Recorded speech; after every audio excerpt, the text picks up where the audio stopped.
warahmatullahi wabarakatuh. Perkenalkan, kami dari kelompok 2. Saya sendiri Tias Wardani dengan NIM 1902106006 dengan rekan saya yaitu Intan Amalia Fadilah dan juga Rizka Nurul Cahyani yang akan menjelaskan mengenai penalaran atau reasoning.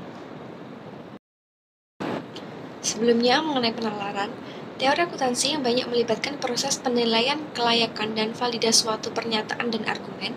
Penalaran memberi keyakinan bahwa suatu pernyataan atau argumen layak untuk diterima atau ditolak. Penalaran merupakan pengetahuan tentang prinsip-prinsip berpikir logis yang menjadi basis dalam diskusi ilmiah. Penalaran juga memberikan suatu ciri sikap ilmiah yang sangat menuntut kesungguhannya dalam menentukan kebenaran ilmiah. Dapat dikatakan bahwa penalaran adalah proses berpikir logis dan sistematis untuk membentuk dan mengevaluasi suatu keyakinan terhadap suatu pernyataan atau asal. Pernyataan dapat berupa teori tentang suatu fenomenal atau realitas alam, ekonomi, politik, atau sosial. Penalaran perlu diajukan dan dijabarkan untuk membentuk, mempertahankan, atau mengubah keyakinan bahwa suatu atau penjelasan adalah benar. Selanjutnya mengenai unsur dan struktur penalaran. Struktur dan proses penalaran dibangun atas dasar 3 konsep penting, yaitu asersi, keyakinan, dan argumen. Struktur penalaran menggambarkan ketiga hubungan konsep dalam menghasilkan daya dukung atau bukti rasional terhadap keyakinan tentang suatu pernyataan. Yang pertama, asersi adalah suatu pernyataan yang menegaskan bahwa suatu teori adalah benar. Yang kedua adalah keyakinan, tingkat kebersediaan untuk menerima bahwa suatu pernyataan atau teori mengenai suatu fenomena atau gejala adalah benar. Yang ketiga adalah argumen, adalah serangkaian asersi beserta keterkaitan dan inferensi atau penyimpulan yang digunakan untuk mendukung suatu keyakinan. Bila dihubungkan dengan argumen, keyakinan adalah tingkat kepercayaan yang diletakkan pada suatu argumen sebagai bukti. Penjelasan selanjutnya mengenai asersi. Asersi atau pernyataan memuat penegasan tentang suatu realita pada umumnya. Asersi dinyatakan dalam bentuk kalimat. Berikut ini adalah contoh beberapa asersi. Beberapa asersi dalam akuntansi. Yang pertama, manusia adalah makhluk sosial. Yang kedua, semua binatang menyusui mempunyai paru-paru. Yang ketiga, beberapa obat batuk menyebabkan kantuk. Yang keempat, tidak ada ikan hias yang melahirkan. Yang kelima, partisipasi mempengaruhi kinerja. Yang keenam, sistematis aliran kas bermanfaat bagi investor dan kreditor. Yang ketujuh, perusahaan besar akan memilih metode MPKP.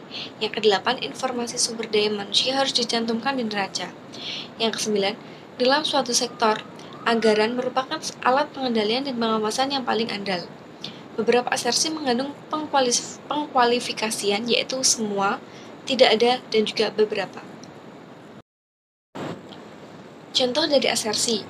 Semua pria lebih berat badannya daripada semua wanita. Beberapa pria lebih berat badannya daripada semua wanita. Beberapa pria lebih berat badannya daripada beberapa wanita.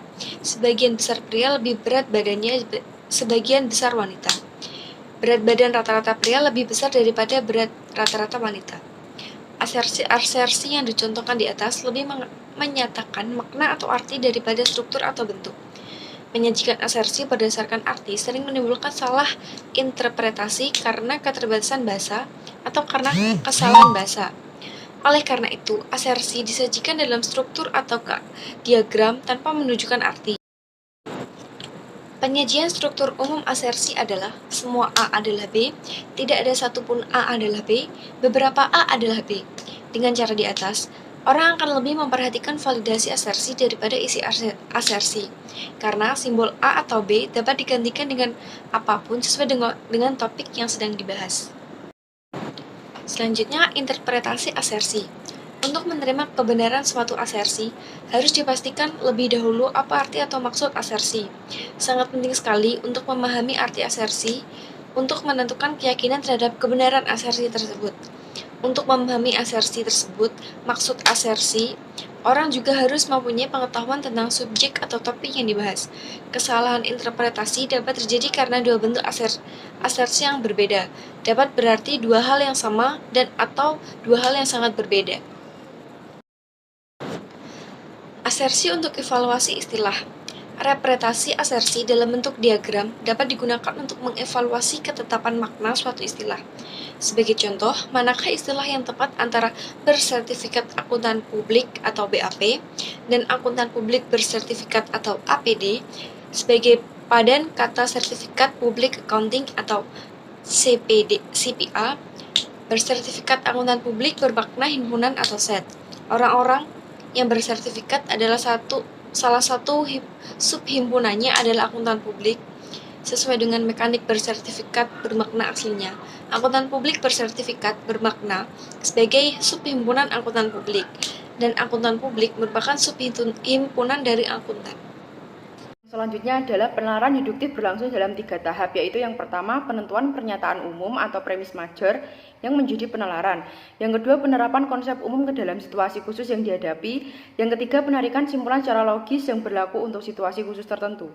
Penalaran deduktif lebih dari sekedar silogisme karena penalaran deduktif dan unsur-unsurnya akan membentuk argumen untuk mengubah suatu keyakinan. Misalnya keyakinan bahwa penilaian aset atas dasar kos sekarang lebih relevan daripada kos historis. Contoh lain adalah keyakinan bahwa istilah biaya lebih tepat daripada beban. Penalaran deduktif dalam akuntansi digunakan untuk memberi keyakinan tentang simpulan. Simpulan yang diturunkan dari premis yang dianut dalam teori akuntansi. Premis major sering disebut dengan postulat. Sebagai penalaran logis, argumen-argumen yang dihasilkan dengan pendekatan deduktif dalam akuntansi akan membentuk teori akuntansi. Selanjutnya adalah pada gambar yang akan ditampilkan nanti, berikut ini menunjukkan salah satu contoh penalaran deduktif dalam akuntansi. Dalam gambar tersebut, premis 1 merupakan premis major yang berfungsi sebagai postulat dalam penalaran logis akuntansi. Semua premis dan konklusi berbentuk suatu pernyataan atau penegasan yang semuanya merupakan asersi. Dalam akuntansi sendiri, premis major dapat berasal dari konklusi penalaran deduktif. Penalaran deduktif untuk suatu masalah menghasilkan argumen untuk masalah tersebut. Oleh karena itu, penalaran dalam akuntansi dapat menjadi panjang dan terdiri atas beberapa argumen. Apakah suatu argumen cukup meyakinkan? Dengan kata lain, bersediakah orang menerima kebenaran konklusi? Untuk menjawab ini, perlu dinilai apakah struktur penalaran logis dan premis-premisnya dapat diterima. Yang selanjutnya adalah evaluasi penalaran deduktif. Tujuan utama mengevaluasi argumen adalah untuk menentukan apakah konklusi argumen benar dan meyakinkan. Untuk menilai suatu argumen deduktif, Nickerson mengajukan 4 pertanyaan yang harus dijawab, yaitu yang pertama apakah dia lengkap, apakah artinya jelas, yang ketiga apakah dia valid, yang keempat adalah apakah premis dapat dipercaya. Gambar 2.8 penalaran deduktif dalam akuntansi. Premis pertama, investor dan kreditor merupakan pengambil keputusan dalam perekonomian yang didasarkan pada mekanisme pasar. Pada premis kedua, agar investor dan kreditor bersedia menanamkan modal dalam suatu perusahaan harus disediakan informasi tentang perusahaan kepada investor dan kreditor. Yang ketiga, keputusan investasi dan kredit memerlukan informasi tentang kemampuan perusahaan menghasilkan laba dan membayar utang. Pada premis keempat, kemampuan perusahaan membayar dapat ditunjukkan dengan informasi tentang likuiditas, solvensi, dan profitabilitas melalui statement keuangan. Dan konklusinya adalah laporan keuangan harus memuat elemen aset kewajiban, ekuitas, pendapatan biaya, rugi, utang, investasi pemilik, dan distribusi ke pemilik dan laba. Dari 4 pertanyaan di atas merupakan kriteria evaluasi yang terdiri atas kelengkapan, kejelasan, kesahihan, dan kepercayaan. Apabila jawaban untuk keempat pertanyaan di atas adalah positif, maka konklusi memberi keyakinan tentang kebenarannya. Yang pertama ada kelengkapan merupakan kriteria yang penting karena validitas konklusi menjadi kurang meyakinkan bila premis-premis yang diajukan tidak lengkap. Dalam hal tertentu konklusi tidak dapat ditarik karena tidak lengkapnya premis. Bila konklusi dipaksakan, jelas argumen menjadi tidak logis. Yang kedua adalah kejelasan. Arti yang diperlukan karena keyakinan merupakan fungsi kejelasan. Kejelasan tidak hanya diterapkan untuk makna premis tetapi juga untuk hubungan antar premis. Keterbatasan bahasa, kesalahan bahasa, dan keterbatasan pengetahuan tentang topik yang dibahas merupakan faktor yang menentukan kejelasan dan bahkan pemahaman argumen. Selanjutnya lagi adalah karena argumen merupakan bagian penting dalam pengembangan ilmu dan pengetahuan, kecermatan bahasa dalam argumen juga menjadi penting khususnya dalam karya tulis. Arti penting kemampuan berbahasa dan kaitannya dengan argumen untuk tujuan ilmiah dinyatakan pada Surya Sumantri tahun 1999 sebagai berikut. Kemampuan berbahasa yang baik dan benar merupakan persyaratan mutlak untuk melakukan kegiatan ilmiah sebab Bahasa merupakan sarana komunikasi ilmiah yang pokok. Tanpa penguasaan tata bahasa dan kosakata yang baik akan sukar bagi seorang ilmuwan untuk mengkomunikasikan gagasannya kepada orang lain. Dengan bahasa selaku alat komunikasi, kita bukan saja menyampaikan informasi, tetapi juga argumentasi, di mana kejelasan kosakata merupakan persyaratan utama. Yang selanjutnya adalah kesahihan, merupakan kriteria utama untuk menilai penalaran logis. Validitas berkaitan dengan struktur formal argumen. Perlu dibedakan di sini antara validitas dan kebenaran. Validitas adalah sifat yang melekat pada argumen, sedangkan kebenaran adalah sifat yang melekat pada asersi. Secara struktural, validitas argumen tidak bergantung pada kebenaran asersi. Artinya, argumen dikatakan valid kalau konklusi diturunkan secara logis dari premis tanpa memperhatikan apakah premis itu sendiri benar atau salah. Oleh karena itu dapat terjadi suatu argumen yang valid apabila premis salah. Tentu saja kalau premis benar dan penalarannya valid, konklusi juga akan benar. Gramatik pengaruh benar tidaknya premis terhadap konklusi dalam argumen yang logis Lewis Carson tahun 1986 dalam gambar 2.9 di bawah ini. Teman-teman bisa melihat bagan yang telah tersedia. Kepercayaan melengkapi ketiga kriteria sebelumnya agar konklusi meyakinkan sehingga orang bersedia menerima. Orang bersedia menerima suatu asersi kalau dia percaya pada asersi tersebut. Orang dapat percaya karena ada benarnya. Dalam hal ini, kriteria ketiga berbeda dengan kriteria keempat. Kriteria kesahihan berkaitan dengan validitas logis suatu argumen, sedangkan kriteria kepercayaan berkaitan dengan kebenaran empiris. Gabungan antara kedua menentukan kebenaran konklusi. Gabungan kriteria, kelengkapan, dan kejelasan dibedakan menjadi 4. Yang pertama ada semua premis benar, yang kedua konklusi mengikuti, yang ketiga semua premis dapat diterima, artinya orang percaya atau dengan semua premis yang diajukan. Selanjutnya adalah kriteria pertama dan yang kedua diperlukan untuk memenuhi validitas logis. Argumen kriteria ketiga diperlukan untuk memenuhi kebenaran empiris asersi untuk melengkapi argumen agar konklusi meyakinkan kebenarannya. Contoh argumentasi yang hanya memenuhi kriteria 1 dan 2 diberikan sebagai berikut. Yang pertama, premis major, semua aset memiliki manfaat ekonomi bagi perusahaan. Yang kedua, premis minornya, rugi selisih kurs tidak mempunyai manfaat ekonomi bagi perusahaan. Konklusinya adalah rugi selisih kurs tidak dapat menjadi aset. Selanjutnya adalah argumen induktif. Penalaran ini berawal dari suatu pernyataan atau keadaan yang khusus dan berakhir dengan pernyataan umum merupakan generalisasi dari keadaan khusus tersebut, berbeda dengan argumen deduktif yang merupakan argumen logis. Argumen induktif lebih bersifat menjadi argumen ada benarnya. Dalam argumen logis, konklusi merupakan implikasi dari premis.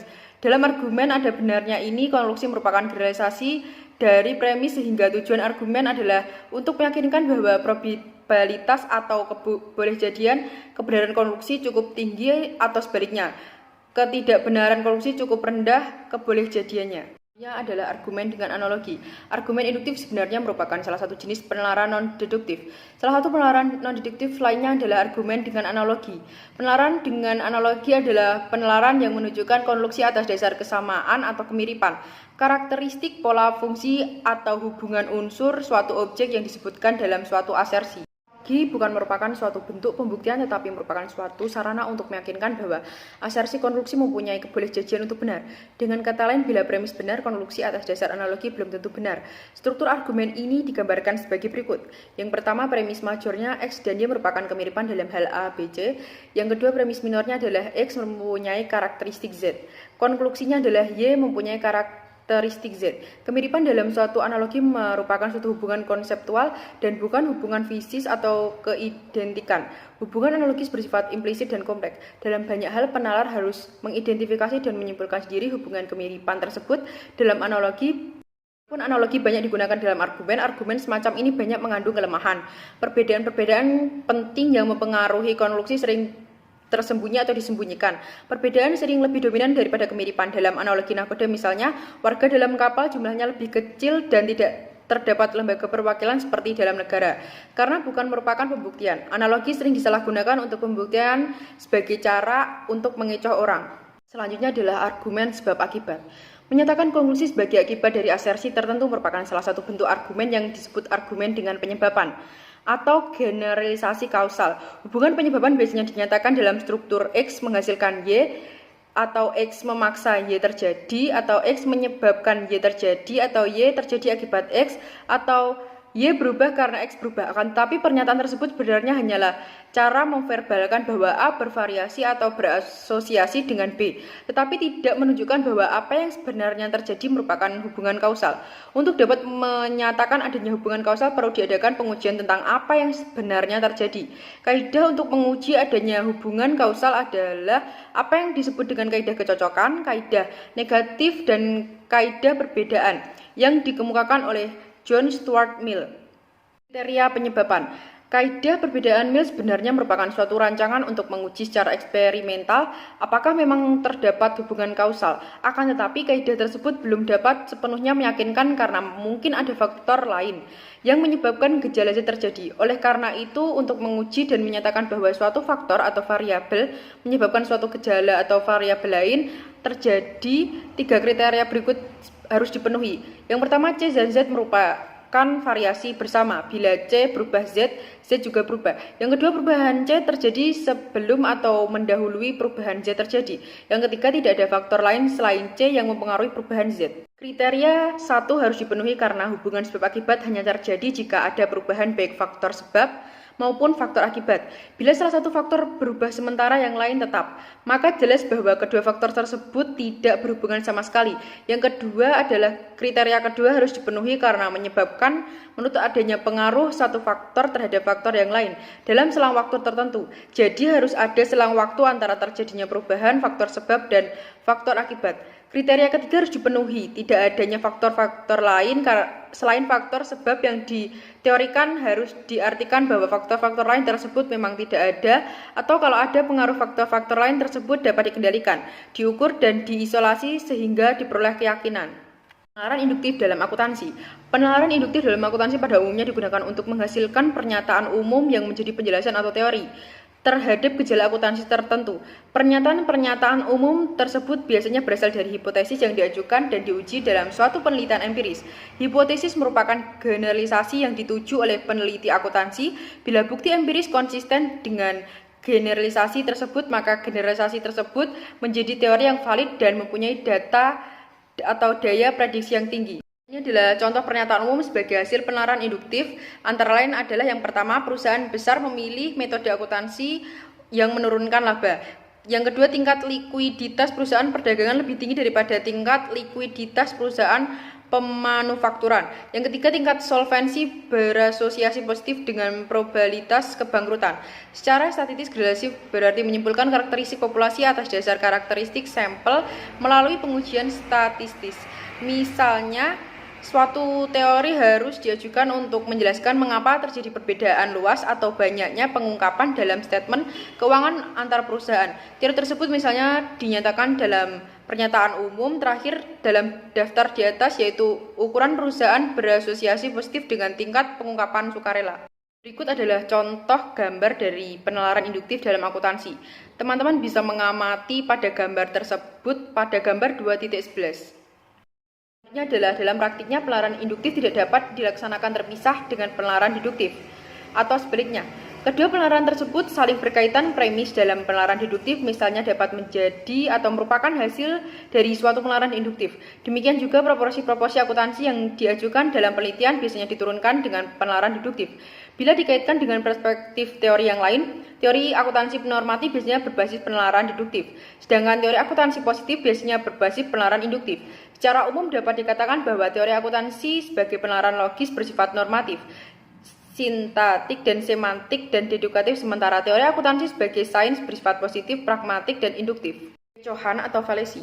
Dalam kehidupan sehari-hari baik akademik non-akademik, setiap kali dijumpai bahwa argumen yang jelek, lemah, tidak sehat, atau bahkan tidak masuk akal ternyata mampu meyakinkan banyak orang sehingga mereka terbujuk oleh argumen tersebut. Padahal seharusnya tidak. Bila hal ini terjadi akan banyak praktik, perbuatan, tindakan dalam masyarakat yang didasari oleh teori atau alasan yang tidak sehat.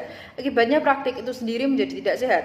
Kita harus mengenal berbagai kecohan agar kita waspada bahwa hal semacam itu memang ada, sehingga kita tidak terkecoh atau mengecoh orang lain yang tidak sengaja. Orang dapat terkecoh oleh dirinya sendiri sehingga dia berpikir bahwa dia mengajukan argumen yang valid, padahal sebenarnya tidak valid. Sebaliknya, orang yang mengecoh orang lain dengan sengaja semata-mata karena ingin memaksakan kehendak atau ingin menangnya sendiri sehingga dia akan menggunakan segala taktik untuk meyakinkan orang lain tentang keyakinan atau pendapatnya dengan menyampingkan masalah pokok atau menyembunyikan argumen yang valid. Ada stratagem, adalah pendekatan atau cara untuk mempengaruhi keyakinan. Dengan cara selain mengajukan argumen yang valid atau masuk akal, stratagem merupakan salah satu bentuk argumen karena merupakan upaya untuk meyakinkan seseorang agar dia percaya atau bersedia mengerjakan sesuatu. Berbeda dengan argumen yang valid, stratagem biasanya digunakan untuk membela pendapat yang sebenarnya keliru atau lemah, tidak dapat dipertahankan secara logis, karena stratagem dapat mengandung kebohongan dan muslihat. Biasanya stratagem digunakan dengan niat semata-mata untuk memaksakan kehendak, membujuk orang agar meyakinkan sesuatu, menjadikan hal yang tidak baik atau tidak benar, menjatuhkan lawan dalam debat ataupun perselisihan. Persuasi tak langsung. Persuasi tak langsung merupakan stratagem untuk meyakinkan seseorang agar kebenaran suatu pernyataan bukan langsung melalui argumen atau penelaran, melainkan melalui cara-cara yang sama sekali tidak berkaitan dengan validitas argumen. Contoh persuasi tak langsung banyak dijumpai dalam periklanan. Untuk membujuk agar orang lain membeli produk, orang tidak disungguhi dengan argumen tentang mengapa produk tersebut berkualitas, melainkan ditunjukkan pemandangan bahwa seorang selebriti menggunakan produk tersebut. Selanjutnya ada membidik orangnya. Stratagem ini digunakan untuk melemahkan atau menjatuhkan suatu posisi atau pernyataan dengan cara menghubungkan pernyataan atau argumen yang diajukan seseorang dengan pribadi orang tersebut. Alih-alih mengajukan kontra argumen yang lebih valid, pembicara mengajukan kejelekan atau sifat yang kurang menguntungkan dari lawan berargumen. Jadi yang dilawan orang yang bukan berargumennya. Dengan cara ini diharapkan bahwa daya bujuk argumen akan menjadi turun atau jatuh. Berikut ini adalah beberapa contoh stratagem ini. Dia tidak mungkin menjadi pemimpin yang andal karena dia bekas militer. Yang kedua, praktisi akuntansi tidak mengikuti standar akuntansi seperti apa adanya adalah orang yang tidak loyal. Yang ketiga, jangan menggunakan istilah tersebut karena yang mengusulkan orang lain atau orang Jogja. Atau dalam kurung, saya tidak setuju istilah itu karena itu istilah Yogya. Menyampingkan masalah. Stratagem ini dilakukan dengan cara mengajukan argumen yang tidak bertumbuh pada masalah pokok atau dengan cara mengalihkan masalah ke masalah yang lain yang tidak bertautan. Hal ini sering dilakukan orang jika dia tidak bersedia menerima argumen yang dia tahu lebih valid dari argumen yang dipegangnya. Penyampingan masalah ini juga merupakan salah satu contoh salah nalar karena menyampingan dilakukan dengan memberi penjelasan yang tidak menjawab masalah. Misrepresentasi. Strategi ini digunakan biasanya untuk menyanggah atau menjatuhkan posisi lawan dengan cara memutarbalikkan atau menyembunyikan fakta baik secara halus maupun terang-terangan. Hal ini dapat dilakukan dengan cara misalnya mengekstrimkan posisi lawan, menyalahartikan maksud baik posisi lawan atau menonjolkan kelemahan dan menyembunyikan keunggulan argumen lawan. Berkaitan dengan strategi ini adalah apa yang dikenal dengan istilah the deceptive use of truth. Dengan taktik ini penelaran menunjukkan bahwa kebenaran tetapi tidak secara utuh atau hanya sebagian. Pengiklan obat menunjukkan khasiat obat tanpa menunjukkan efek samping. Peneliti menunjukkan perbedaan karakteristik dua kelompok dengan menggunakan grafik perbedaan di bagian ujung saja, sehingga perbedaan yang secara statistis tidak signifikan menjadi tampak secara ekonomik signifikan. Baik, di sini saya akan melanjutkan presentasi selanjutnya, yaitu mengenai imbauan cacah. Strategi ini biasanya digunakan untuk mendukung suatu posisi dengan menunjukkan bahwa orang melakukan apa yang didukung posisi tersebut. Contohnya, suatu kelompok memegang posisi untuk membolehkan penaikan harga atau markup, kontrak atau tender karena banyak rekanan yang melakukan hal tersebut. Dalam promosi produk, pengiklanan membuat klaim yaitu 9 dari 10 ibu-ibu menggunakan sabun merek X. Imbauan cacah atau appeal to number didasarkan pada asumsi bahwa hal tersebut adalah benar atau tidak dapat salah. Agar tidak terkecoh, orang harus memegang prinsip bahwa suatu hal tidak menjadi benar lantaran banyak orang yang melakukannya atau populer. Misalnya, kenyataan bahwa banyak orang melakukan korupsi tidak membuat korupsi tersebut menjadi benar. Penalar atau reasoner yang bijak, lebih-lebih seorang akademisi, akan mempertimbangkan suatu gagasan atas dasar bukti pendukung ataupun argumen yang valid dan bukan atas dasar banyaknya orang yang memegang gagasan tersebut. Mirip dengan strategi ini adalah apa yang dikenal dengan istilah Peringanan lewat generalisasi atau dilution by generalization. Misalnya, seorang politikus mendukung posisi bahwa ketua DPR yang dijatuhi hukuman karena tindakan korupsi masih tetap dapat menjabat dengan argumen bahwa tidak ada seorang pun yang sempurna. Selanjutnya yaitu imbauan otoritas. Strategi ini mirip dengan imbauan cacah bahwa banyaknya orang atau popularitas diganti dengan otoritas. Strategi ini dapat juga dianggap sebagai salah satu jenis argumen ad hominem ataupun membidik orangnya. Dengan imbauan otoritas, orang berusaha meningkatkan daya bujuk suatu posisi dengan menunjukkan bahwa posisi tersebut dipegang oleh orang yang mempunyai otoritas dalam masalah bersangkutan tanpa menunjukkan bagaimana otoritas bernalar. Apakah strategi ini dapat dianggap sebagai kecohan? Bergantung pada situasi nyata yang melatar belakangi. Karena kalau otoritas dan penalarannya memang layak, orang akan terbujuk ke arah yang benar. Akan tetapi, kalau otoritas semata-mata dijadikan alat untuk membujuk, maka kecohanlah yang terjadi. Lebih-lebih dalam hal akademik atau pengembangan ilmu pengetahuan. Kalau otoritas akademik diganti dengan otoritas politis atau kekuasaan atau jabatan, dalam mengevaluasi suatu gagasan atau ide, kemungkinan terjadilah kecohan akan semakin besar. Berkaitan dengan strategi ini adalah imbauan otoritas yang tidak tepat. Dengan taktik ini, penalar berusaha untuk meningkatkan kredibilitas dan daya bujuk suatu posisi dengan menunjukkan bahwa posisi tersebut juga dipegang oleh orang yang diakui sebagai ahli di bidang yang tidak berpautan dengan masalah yang dibahas. Selanjutnya, imbauan tradisi. Dalam beberapa hal, orang sering mengerjakan sesuatu dengan cara tertentu, semata-mata karena memang begitulah cara yang telah lama dikerjakan orang atau dalam dunia ilmiah atau akademik. Orang sering memegang sesuatu keyakinan dengan mengajukan argumen bahwa memang demikian orang-orang mempunyai keyakinan. Namun, kenyataan bahwa sesuatu telah lama dikerjakan dengan cara tertentu di masa lampau tidak dengan sendirinya menjadi argumen untuk meneruskan cara tersebut, khususnya kalau terdapat cara lain yang terbukti lebih valid atau lebih baik, secara rasional dan praktis. Misalnya, seorang dosen berargumen bahwa skripsi mahasiswa harus ditulis dengan mesin ketik, karena tradisi penulisan zaman dahulu atau bila boleh menggunakan komputer, dosen melarang mahasiswa mencetak kata yang biasanya diberi garis bawah dengan huruf miring karena mempertahankan tradisi penulisan ilmiah zaman sebelum datangnya komputer. Imbauan terhadap tradisi juga mempunyai justifikasi sehingga tradisi tidak dapat ditinggalkan begitu saja. Maksud baik tradisi tidak merupakan alasan yang kuat untuk mempertahankannya atau untuk menolak mempertimbangkan bukti baru kalau memang terdapat bukti kuat baru bahwa maksud tersebut tidak lagi valid. Prinsip ini sering disebut the purpose defeats the law. Dilema semu atau false dilemma, taktik seseorang untuk mengaburkan argumen dengan cara menyajikan gagasannya dan satu alternatif lain kemudian mengkarakterisasi alternatif lain sangat jelek, merugikan, atau mengerikan sehingga tidak ada cara lain kecuali menerima apa yang diusulkan penggagas. Misalnya, dalam suatu perdebatan tentang amandemen Undang-Undang Dasar, seorang anggota fraksi mengatakan untuk meyakinkan anggota dewan yang lain, kita harus menyetujui amandemen ini atau negara kita akan hancur. Dasar pikiran argumen di atas adalah bahwa negara kita tidak boleh hancur dan karenanya simpulannya adalah kita harus menyetujui amandemen.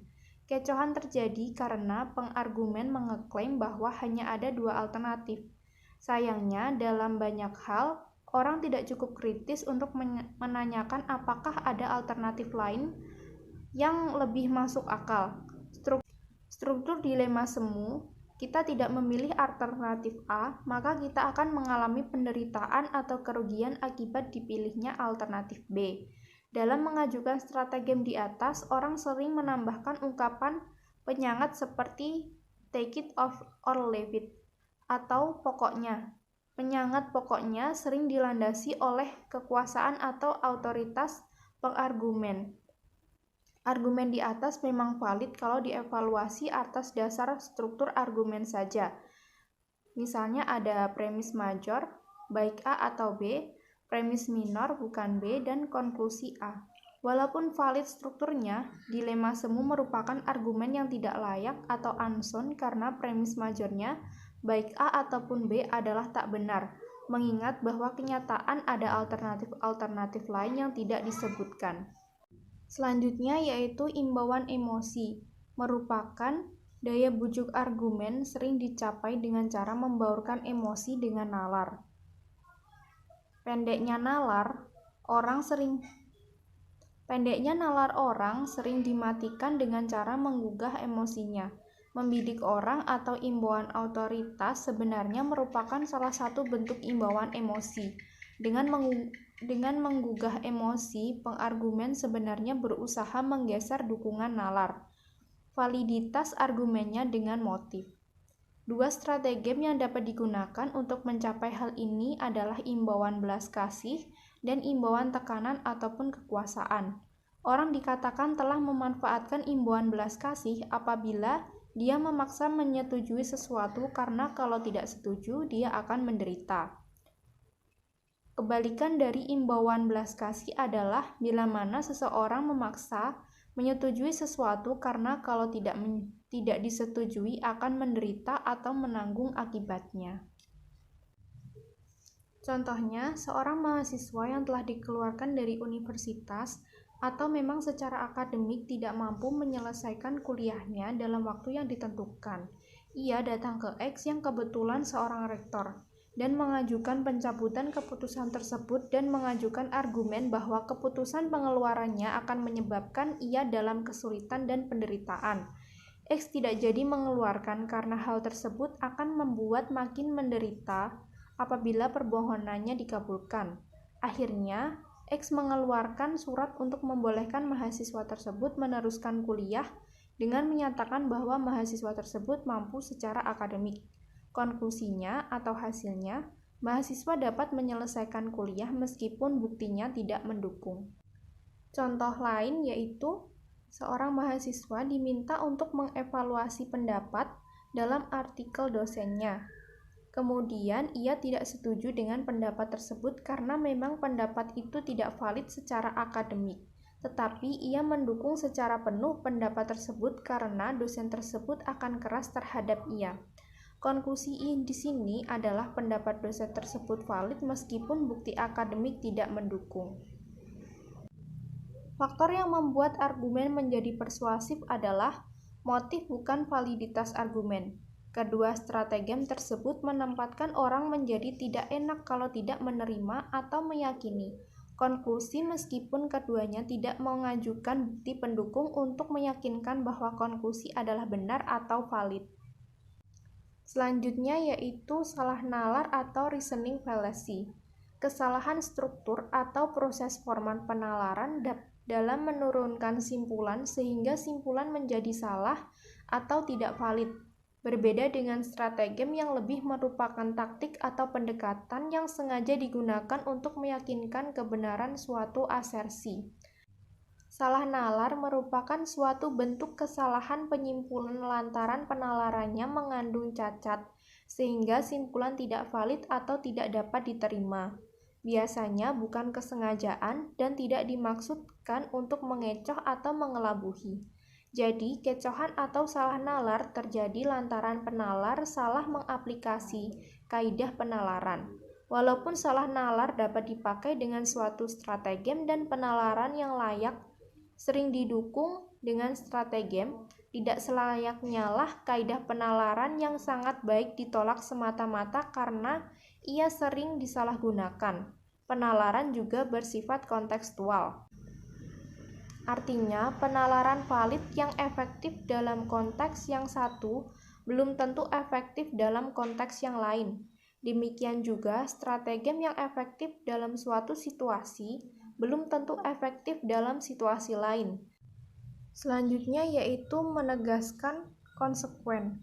Bila simpulan diambil dengan pola premis yang menegaskan konsekuen, akan terjadi salah nalar. Berikut contoh yang valid dan yang tidak valid. Yang pertama yang valid menegaskan antecedent atau modus ponens. Premis 1, jika A maka B. Premis 2, A, konklusi A. Contohnya, premis 1 yaitu jika saya di Semarang, maka saya di Jawa Tengah. Premis 2, saya di Semarang. Konklusinya, saya di Jawa Tengah. Kemudian yang tidak valid, menegaskan konsekuen premis 1 jika A maka B, premis 2B, konklusi A. Contohnya, jika saya di Semarang, maka saya di Jawa Tengah.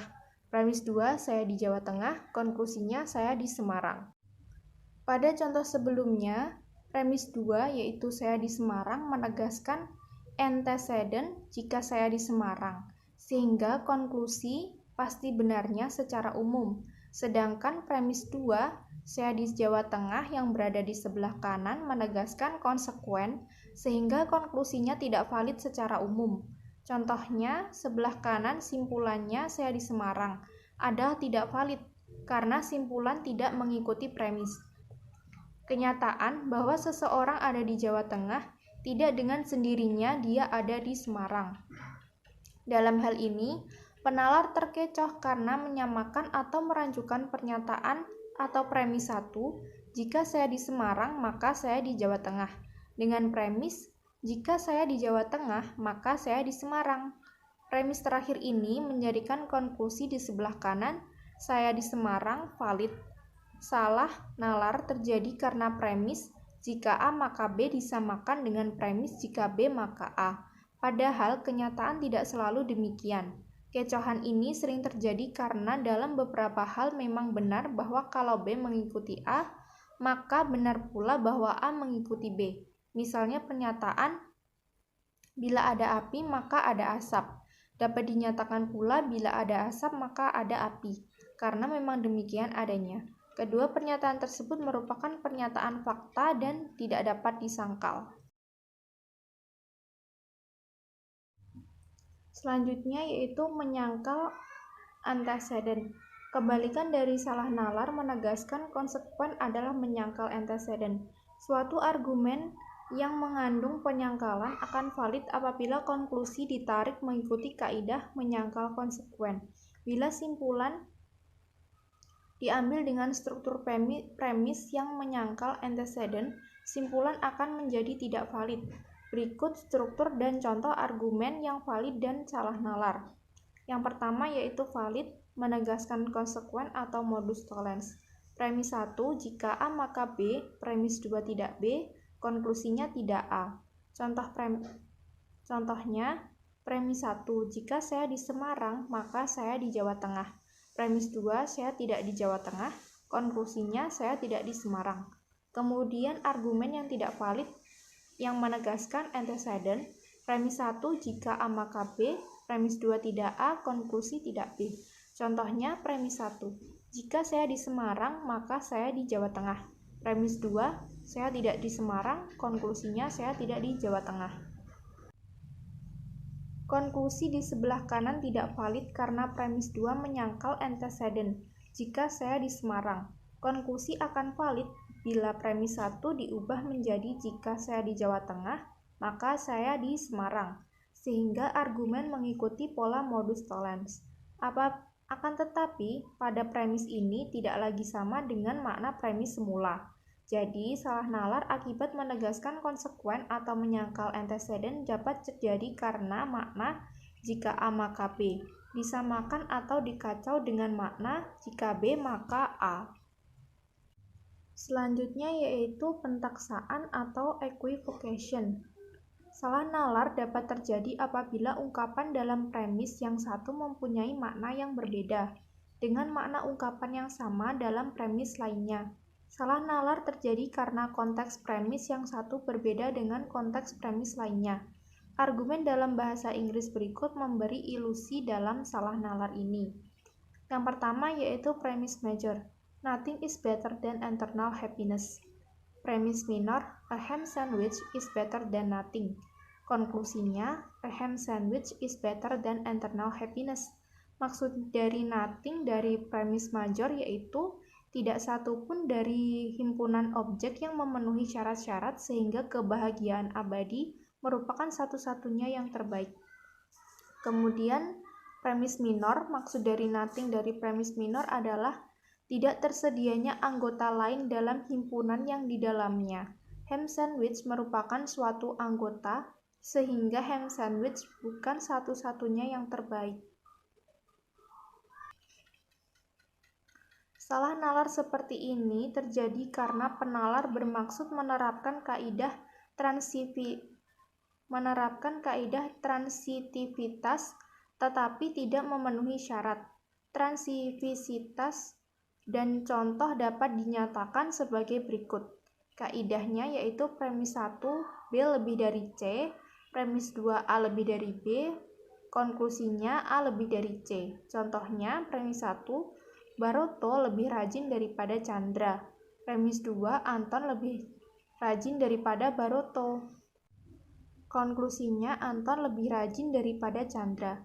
Sehingga argumen dalam contoh di atas valid apabila unsur B atau Baroto mengacu pada makna atau objek sama sehingga tidak terjadi pentaksaan.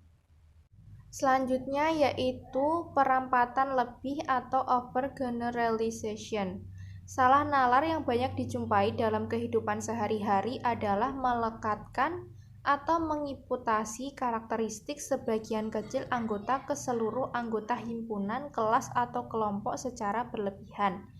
Bila seorang menyimpulkan bahwa warga kampus X adalah pencuri, maka dia mendapati bahwa 2 pencuri baru yang ditangkap berasal dari kampung X, maka dia telah melakukan salah nalar.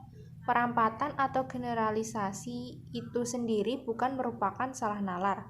Kemampuan merampatkan merupakan suatu kemampuan intelektual yang sangat penting dalam pengembangan ilmu.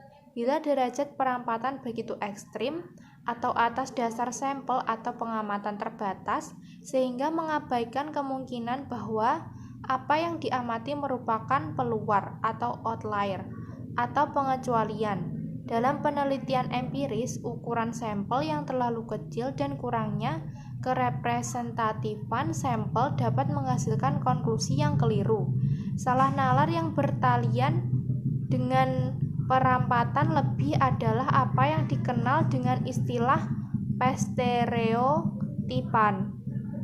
Salah nalar ini terjadi bila penalar mengkategori seseorang sebagai anggota suatu kelompok kemudian melekatkan semua sifat atau kualitas kelompok kepada orang tersebut. Misalnya, orang mengetahui bahwa para akuntan publik adalah orang kaya atau sifat kelompok. Salah nalar dapat terjadi kalau penalar menyimpulkan bahwa Herman pasti kaya karena dia adalah akuntan publik. Selanjutnya, parsialitas atau partiality. Penalar kadang-kadang terkecoh karena dia menarik konklusi hanya atas dasar sebagian dari bukti yang tersedia, yang kebetulan mendukung konklusi. Hal ini mirip dengan perampatan lebih, lantaran sampel ketak representatifan bukti. Dalam penelitian, peneliti sering bias dalam pengumpulan data dengan membuat pertanyaan yang mengarah responden, atau disebut leading question. Bila peneliti berupaya untuk mendukung teori yang disukainya dengan mengarahkan bukti secara bias atau tidak objektif, hal tersebut disebut membangun kasus atau building the case. Selanjutnya yaitu pembuktian dengan analogi. Analogi bukan merupakan cara untuk membuktikan validitas atau kebenaran atau asersi. Analogi lebih merupakan suatu sarana meyakinkan bahwa asersi konklusi mempunyai kebolehjadian atau benar. Dengan kata lain, bila premis benar, konklusi atas dasar analogi belum tentu benar. Jadi, analogi dapat menghasilkan salah nalar. Kesalahan semacam ini dapat dicontohkan sebagai berikut. Premis 1, komputer mempunyai CPU yang bekerja sebagai otak. Premis 2, otak berpikir. Konklusinya, komputer berpikir. Dalam pengembangan istilah, analogi sering diartikan sebagai mengikuti kaidah atau struktur ungkapan yang sama. Dengan makna ini, menggunakan analogi untuk menurunkan istilah bukan merupakan salah nalar, tetapi merupakan sarana untuk mengaplikasi kaidah secara taat asas. Salah nalar justru akan terjadi kalau kaidah tidak diikuti. Merancukan urutan kejadian dengan penyebaban.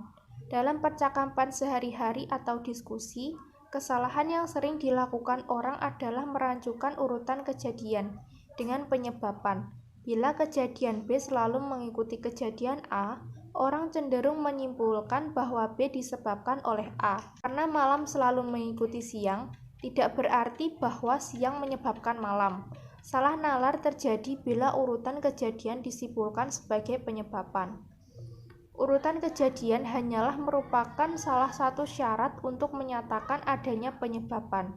Syarat ini merupakan syarat perlu untuk penyebaban tetapi bukan syarat cukup. Kalau A memang menyebabkan B, maka perlu dipenuhi syarat bahwa A selalu mendahului B. Syarat ini makin kuat mendukung penyebaban bila mana hubungan A dan B adalah asimetris. Artinya, kejadian A mendahului B tidak sama atau tidak berpasangan dengan kejadian B mendahului A. Dua syarat lain yang harus dipenuhi agar cukup untuk menyatakan adanya penyebaban adalah B bervariasi dengan A dan tidak ada faktor lain selain A yang menyebabkan B berubah. Dalam penelitian eksperimental yang bertujuan untuk menguji hubungan penyebaban, konklusi dapat salah atau meragukan karena terdapat faktor penyebaban selain yang diteliti, yang ternyata juga mempengaruhi faktor akibat. Bila hal ini terjadi, maka dikatakan bahwa penelitian tersebut mempunyai validitas internal yang rendah. Menarik simpulan pasangan.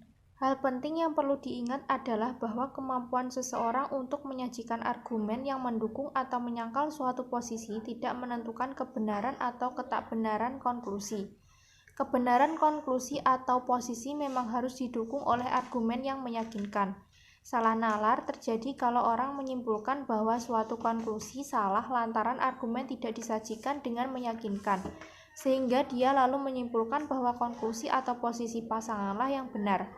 Dalam pengembangan ilmu dikenal suatu pendekatan atau semangat untuk menguji suatu teori yang disebut penyanggahan atau reputasi ilmiah. Kalau dia memang salah, misalnya dengan mengajukan teori baru yang lebih baik. Semangat ini dilandasi oleh pikiran bahwa suatu teori ilmiah tidak harus dapat dibuktikan benar tetapi harus dapat disanggah, sering disebut dengan prinsip ketersalahan atau keterbuktian atau keterbukti salahan. Bila ilmuwan tidak dapat menunjukkan dengan meyakinkan bahwa teori barunya lebih valid, maka ilmuwan terpaksa menerima teori yang disanggahnya. Prosedur penyimpulan semacam ini bukan merupakan salah nalar, melainkan merupakan usaha untuk mencari keterangan ilmiah. Hal ini penting agar orang tidak dengan mudah mengganti teori dengan teori yang belum teruji secara meyakinkan. Namun prosedur ini mengandung resiko, yaitu ilmuwan tidak menolak teori yang disangkalnya padahal teori tersebut sebenarnya salah. Jadi ilmuwan menerima teori yang salah. Resiko ini disebut dengan kesalahan penyimpulan dan harus dihindari. Aspek manusia dalam penalaran. Telah disinggung sebelumnya bahwa mengubah keyakinan melalui argumen dapat merupakan proses yang kompleks karena pengubahan tersebut menyangkut dua hal yang berkaitan, yaitu manusia yang meyakini dan asersi yang menjadi objek keyakinan.